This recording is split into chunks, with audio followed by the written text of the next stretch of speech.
الحمد للہ رب العالمین والصلاة والسلام علی سید الانبیاء والمرسلین اما بعد فاعوذ باللہ من الشیطان الرجیم بسم اللہ الرحمن الرحیم السلام علیکم ورحمۃ اللہ وبرکاتہ۔ ناظرین، بحمدہ تبارک و تعالی کل سورۃ الانعام کا تفسیر ترجمہ مکمل ہوا۔ آج ہم انشاءاللہ تبارک و تعالی سورۃ الاعراف کا تعارف اور مقام نزول پڑھیں گے۔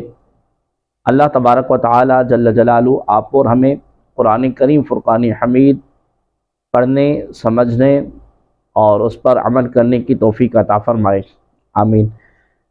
ناظرین محترم، سورۃ الاعراف یہ سورت مکہ مکرمہ میں نازل ہوئی، اور ایک روایت کے مطابق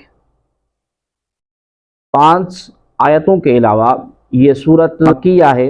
ان 5 آیات میں سے پہلی آیت وَاسْأَلْهُمْ عَنِ الْقَرْيَةِ الَّتِي ہے۔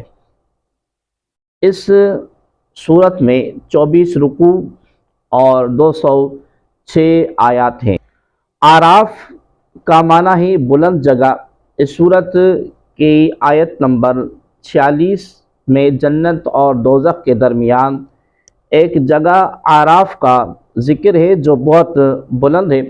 اس مناسبت سے اس سورت کا نام سورہ اعراف رکھا گیا۔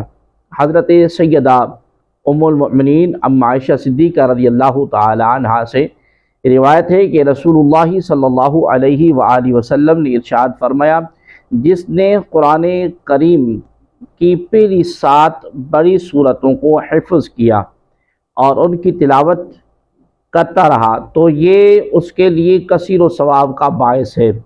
ان 7 سورتوں میں سے ایک سورت سورہ اعراف بھی ہے۔ ناظرین محترم، یہ سورت مکی سورتوں میں سب سے بڑی سورت ہے اور اس سورت کا مرکزی مضمون یہ ہے کہ اس میں انبیاء کرام علیہ السلام کے حالات اور انہیں جھٹلانے والی قوموں کے انجام کے واقعات بیان کر کے اس امت کے لوگوں کو ان قوموں جیسا عذاب نازل ہونے سے ڈرانا، ایمان اور نیک اعمال کی ترغیب دینا ہے۔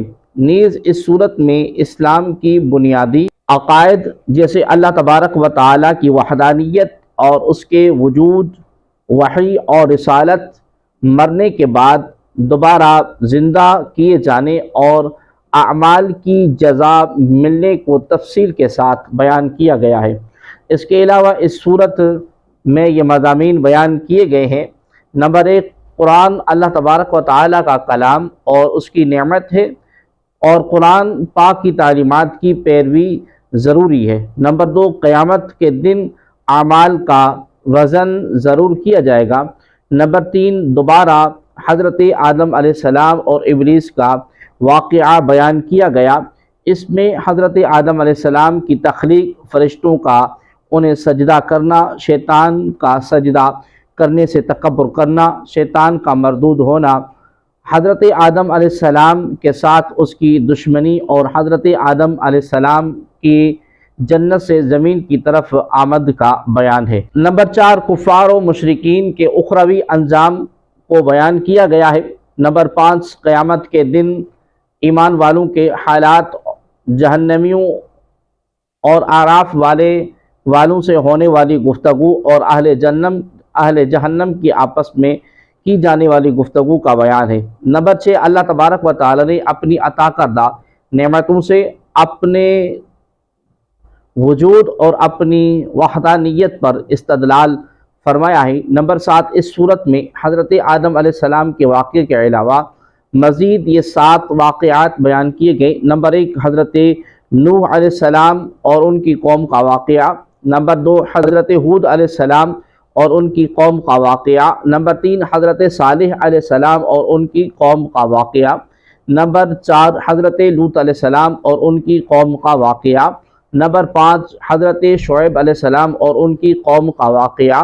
نمبر 6، حضرت موسیٰ علیہ السلام اور فرعون کا واقعہ نمبر 7 حضرت موسیٰ علیہ السلام اور بلعم بن باعور کا واقعہ۔ اس صورت کے آخر میں شرک کا تفصیلی مکارم اخلاق کی تعلیم، وحی کی پیروی کرنے اور اللہ تبارک و تعالی کی طرف رجوع کرنے کا بیان ہے۔